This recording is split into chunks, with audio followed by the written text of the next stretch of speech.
137 metros de largo, 23 metros de ancho, 3 pisos completos. Los textos antiguos proporcionan las medidas exactas, pero guardan silencio sobre los métodos de construcción.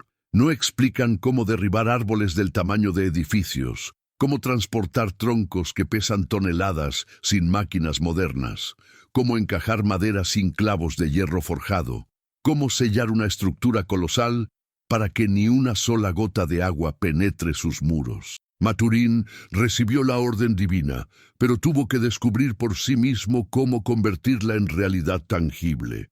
Durante décadas, él y sus hijos despertaron cada mañana enfrentando el mismo desafío ineludible: construir la embarcación más grande que el mundo había visto jamás, sin manual de instrucciones, sin experiencia previa, sin maestros que enseñaran.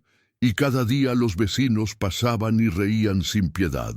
¿Cómo construyes algo imposible cuando solo posees fe y un hacha de bronce? ¿Dónde edificas un navío gigantesco cuando no existe mar cercano? La pregunta parecía absurda, pero Maturín no tenía opción. Dios ordenó: construye una barca. No especificó dónde, no explicó cómo elegir el terreno, simplemente dio las medidas exactas y dijo: hazlo. Entonces, probablemente Maturín observó alrededor y pensó como cualquier constructor pensaría: necesito espacio, mucho espacio, porque 137 metros es mayor que un campo de fútbol entero, y 23 metros de ancho significa que no puedes construir en ningún terreno angosto o limitado. La primera tarea no fue cortar maderas, fue encontrar y preparar el sitio perfecto. Un terreno completamente plano, sólido y firme, lo suficientemente grande para albergar la estructura, alejado de laderas que pudieran desmoronarse catastróficamente, próximo a bosques densos, porque transportar madera desde distancias lejanas sería prácticamente imposible, cerca de fuentes de agua para beber, pero no tan cerca que las inundaciones interrumpieran el trabajo constantemente.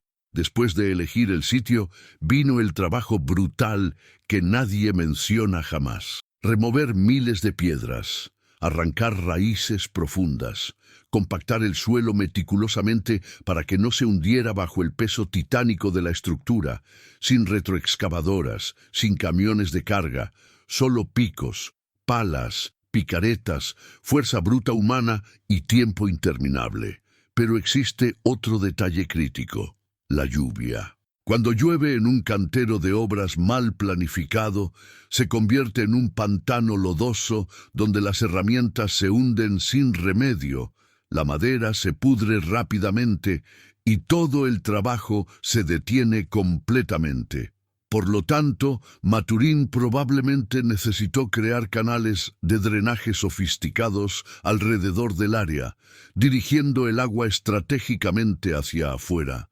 Pequeñas zanjas cavadas inteligentemente para que el terreno permaneciera seco, incluso durante tormentas torrenciales. Mientras Maturín sudaba cavando, nivelando, preparando incansablemente, sus vecinos pasaban diariamente. Algunos reían sin contención, otros simplemente balanceaban la cabeza en burla desdeñosa.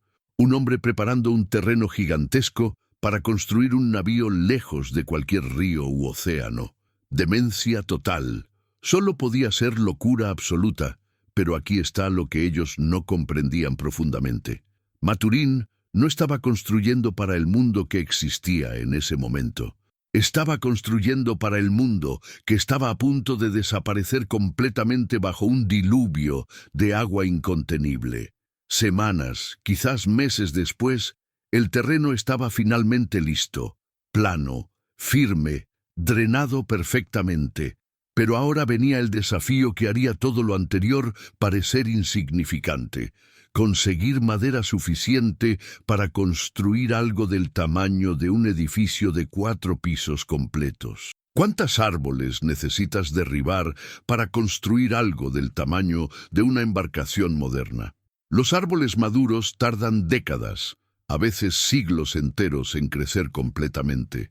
Son árboles altos, con troncos gruesos y pesados, que pueden pesar varias toneladas por sí solos. Para construir una estructura de 137 metros, necesitarías cientos de árboles, quizás miles, pero derribar un árbol gigante con un hacha de bronce no es como cortar leña común.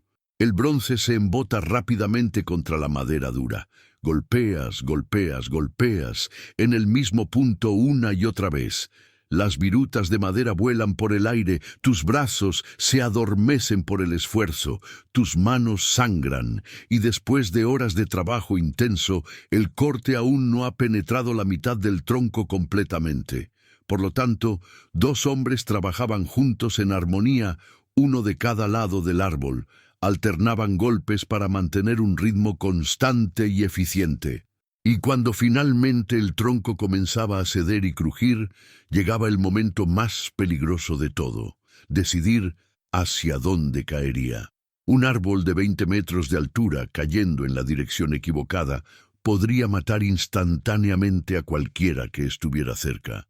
Podría caer sobre otros árboles y quedar atrapado inmovilizado.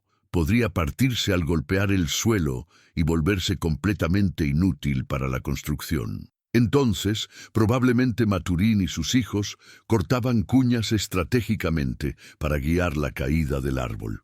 Amarraban cuerdas gruesas en el tope para jalar en la dirección correcta y controlada.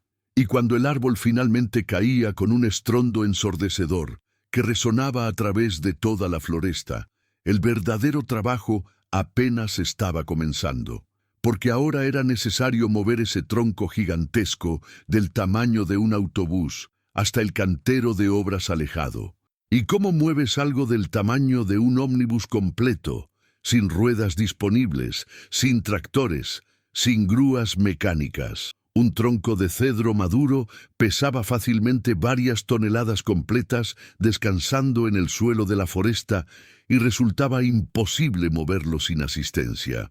La solución más probable era la misma que usaban los antiguos egipcios, los mesopotámicos y otras civilizaciones antiguas: rolos de madera.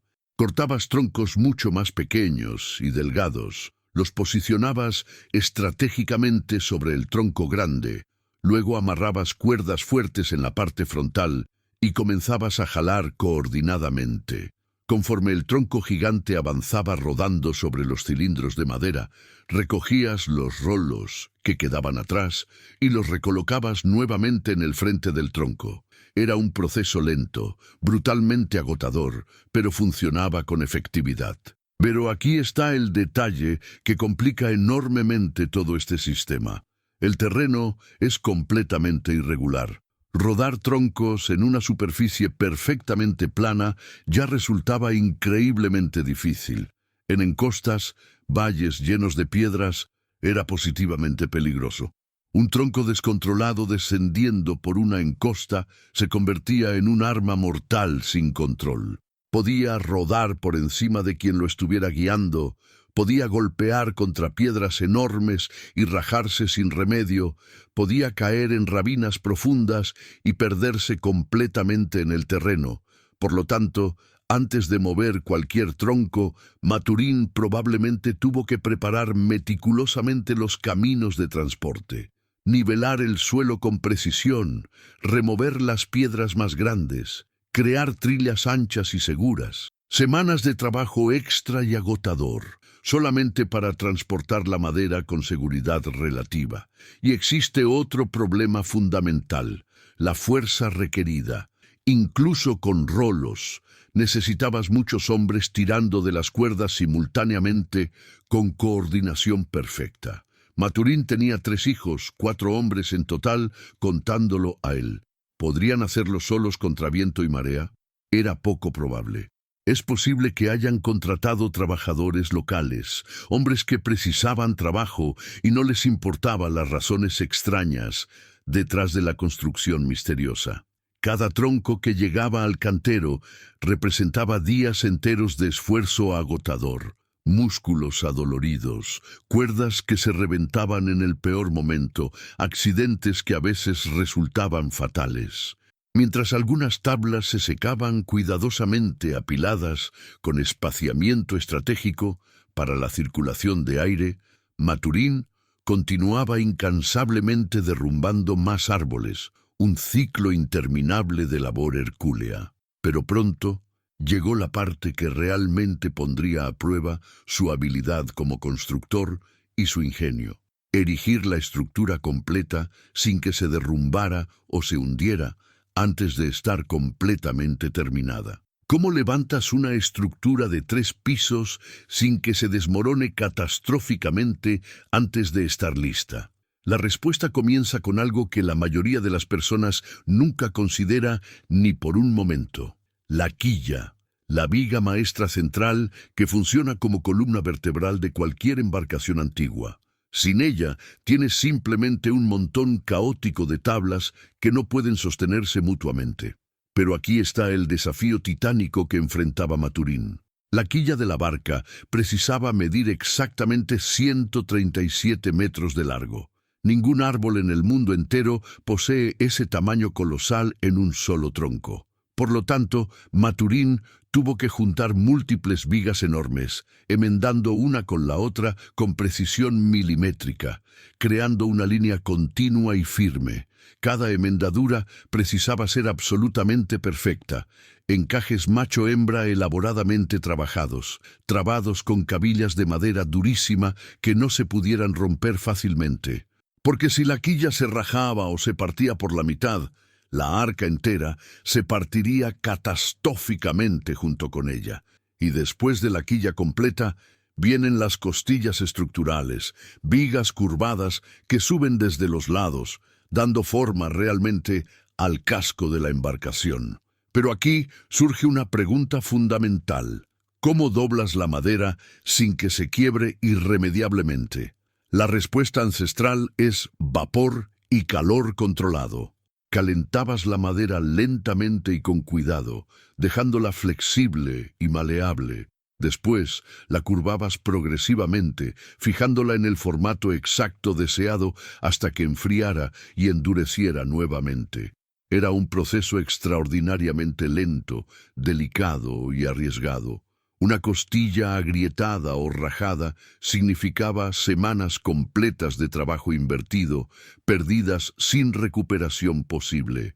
Ahora imagina la escala verdadera de la operación.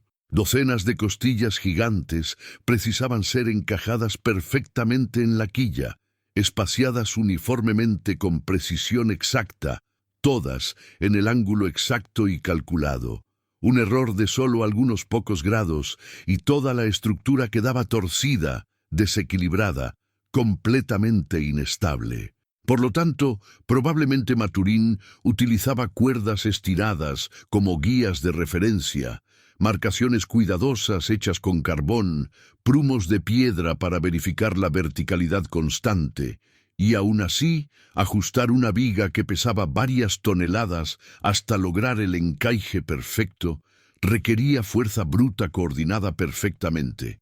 Usaban roldanas rudimentarias, apalancas de madera, hombres tirando de cuerdas en completa sincronización.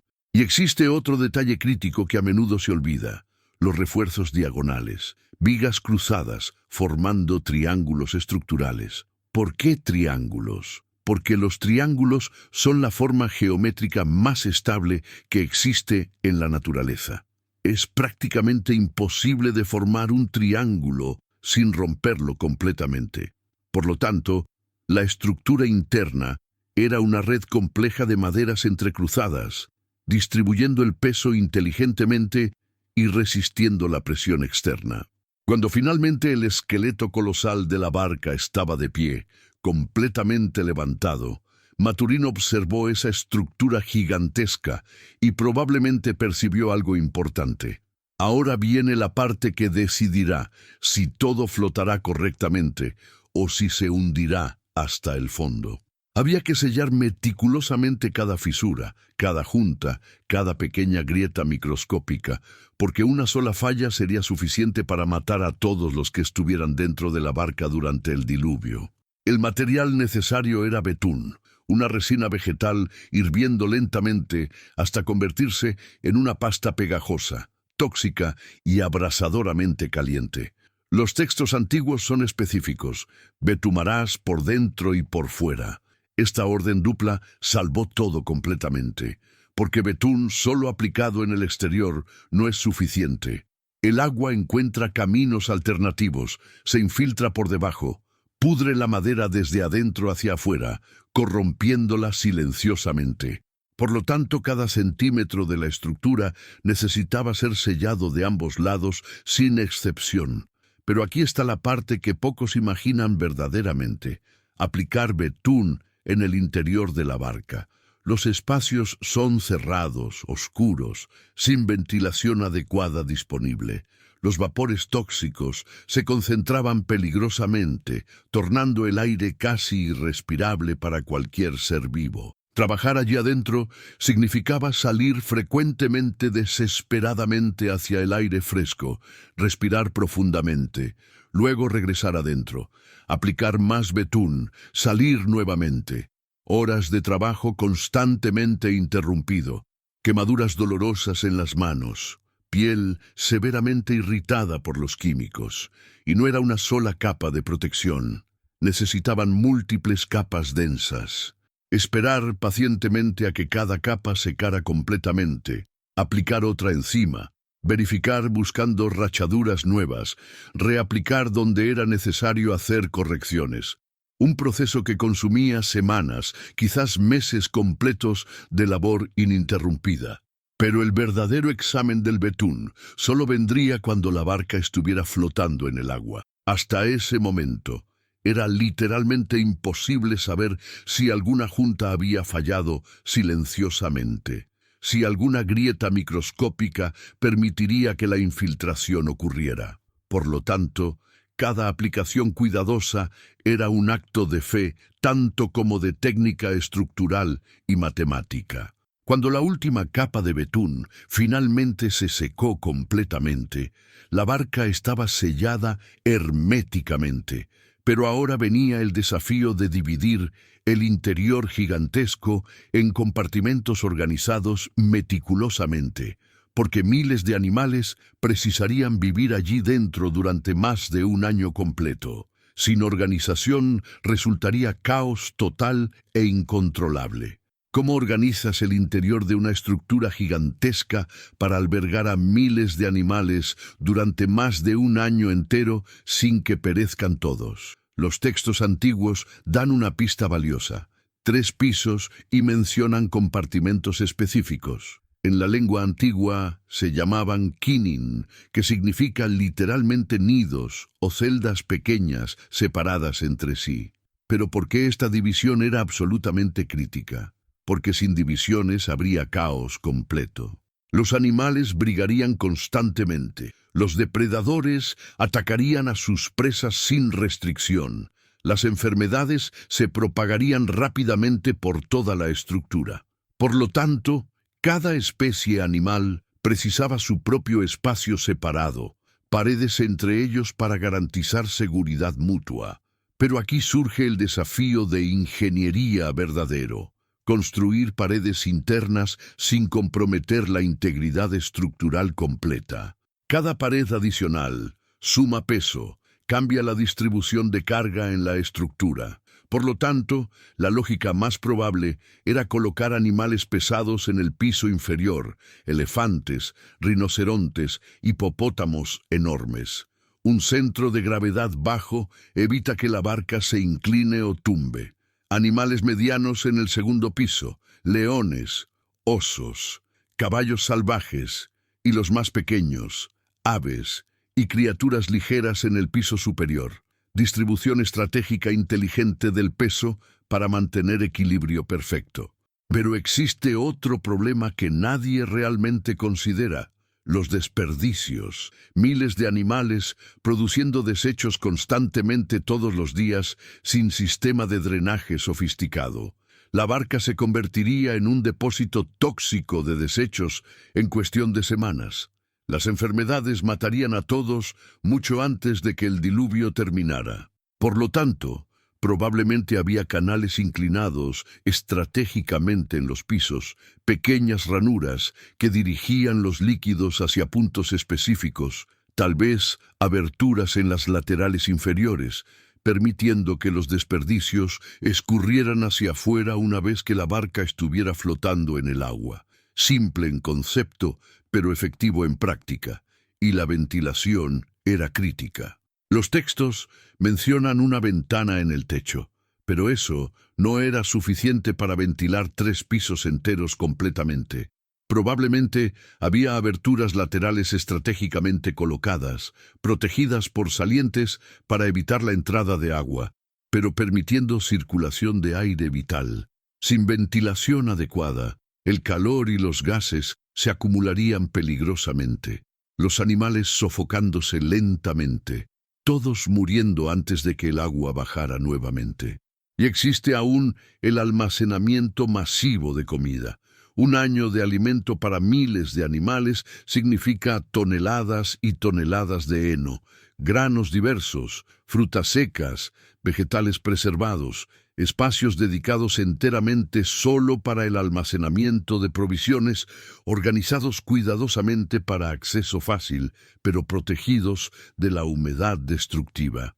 Cuando finalmente toda esta estructura interna compleja estaba lista y funcional, Maturín había construido algo más sofisticado que un simple navío, pero aún faltaba la parte más crítica de toda la construcción, la puerta.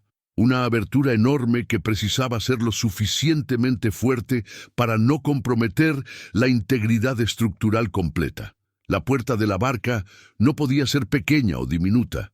Las jirafas precisaban entrar, los elefantes también.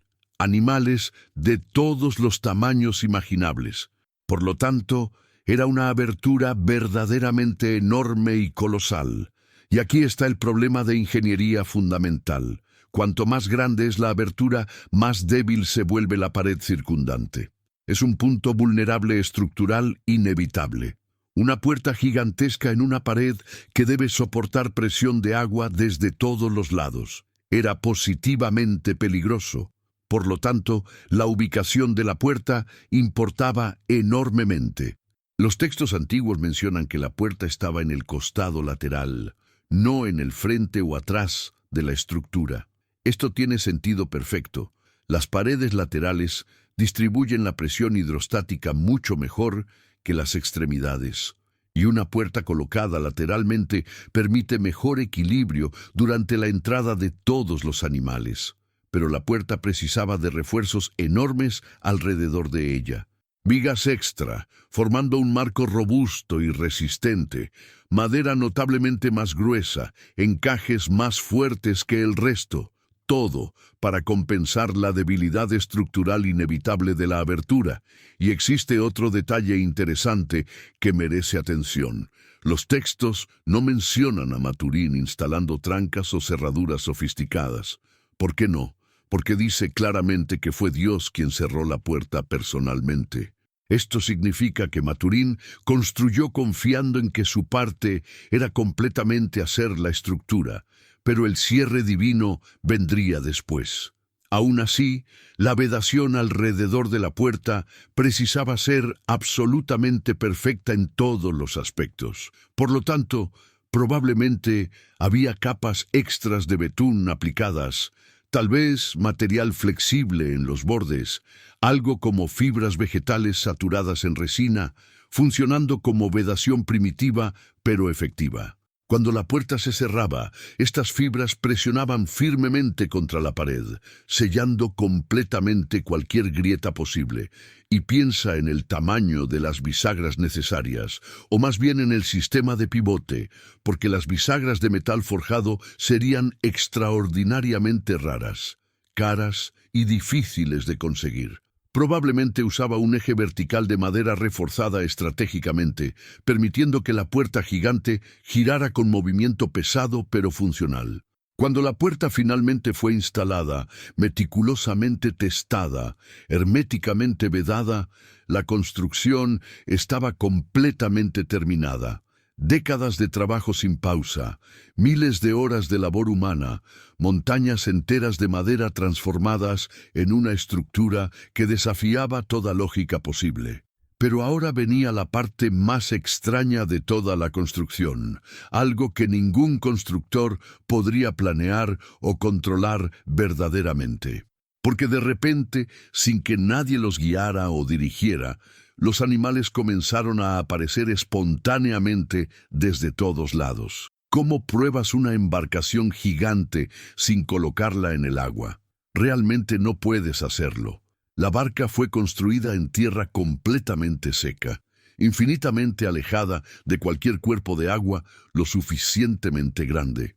Por lo tanto, todo el trabajo de décadas dependía completamente de cálculos mentales, experiencia práctica acumulada y fe pura en que las proporciones exactas dadas por lo divino funcionarían correctamente.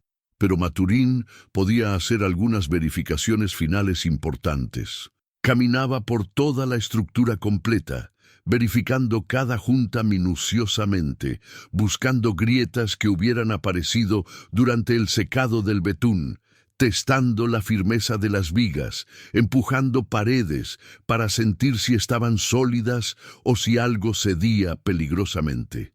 Y probablemente fue cargando provisiones progresivamente, sacos de granos, fardos de heno, jarrones de agua potable, observando constantemente cómo la estructura reaccionaba al peso adicional acumulado, escuchando los sonidos que hacía, porque la madera bajo presión hace sonidos reveladores, crujen, gimen, chasquean, y si algo estuviera fundamentalmente equivocado, Maturín lo habría escuchado claramente. Pero la verdadera sorpresa vino cuando los animales comenzaron a aparecer completamente inesperadamente. Los textos dicen que vinieron hasta Maturín 2 a 2. No fueron cazados, no fueron arrastrados por la fuerza. Vinieron completamente por sí solos desde todas partes. Imagina esa escena extraordinaria. Animales migrando espontáneamente de todas las direcciones posibles. Los depredadores caminando pacíficamente al lado de sus presas naturales. Las aves volando y posándose cerca de la entrada sin temor. Los reptiles rastrejando, todos convergiendo misteriosamente hacia el mismo lugar exacto, como si una fuerza invisible los guiara deliberadamente. Y aquí está el detalle que cierra completamente todo. Cada animal fue directamente a su compartimento asignado, sin confusión, sin peleas territoriales, como si supieran exactamente dónde precisaban estar permanentemente. Ese no era más un proyecto humano controlado. Era algo completamente más allá de la capacidad de Maturín para controlar o explicar racionalmente. Cuando el último animal entró finalmente, Maturín, su esposa, sus 3 hijos y sus esposas entraron también. 8 personas en total, para comenzar una nueva vida. Y entonces sucedió exactamente lo que estaba escrito proféticamente. Dios cerró la puerta de la barca. La construcción estaba completamente terminada, pero ahora comenzaba la verdadera prueba definitiva. ¿Cómo sobreviviría Maturín y su familia dentro de la barca durante todos aquellos días y noches del diluvio global? ¿Cómo se las arreglaron para mantener vivas todas esas especies animales durante ese tiempo?